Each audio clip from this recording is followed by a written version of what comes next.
Abafudde kuliko Alex Barije ne Yuda Tadeo abadde bagenda mu lukuŋŋaana lw'okusaba olwategekeddwa omusumba wa Miracle Center Cathedral Pastor Robert Kayanja ku kanisa ya Purification Family Altar Ministries International esangibwa mu ggombolola y'e Rwekajula mu disitulikiti y'e Lyantonde olunaku lw'eggulo.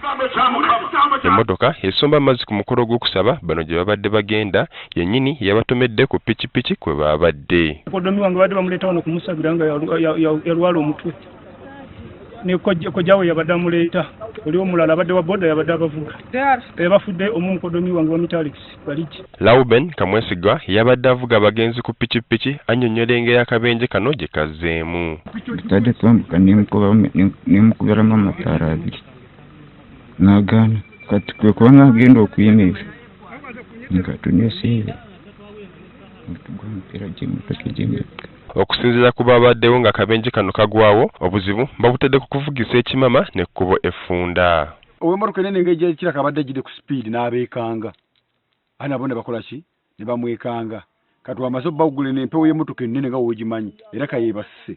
Olibadde funda ate nga koona kyekireese obuzibu tolaba kati oba oveeri ekoona ebifa eno tobiraba weekanga bwekanzi. Ye omugoba w'emmotoka eno adduse. Otutuukidde ewagudde akabenje kano tusanze poliisi eri mu kuggyawo mirambo.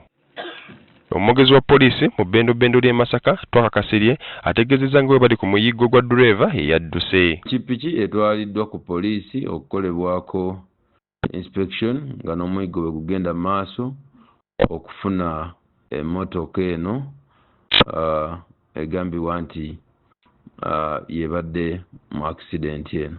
Emirambo gitwaliddwa mu ggwanika ly'eddwaliro erya Ntonde ab'eŋŋanda gye bajja okugijja.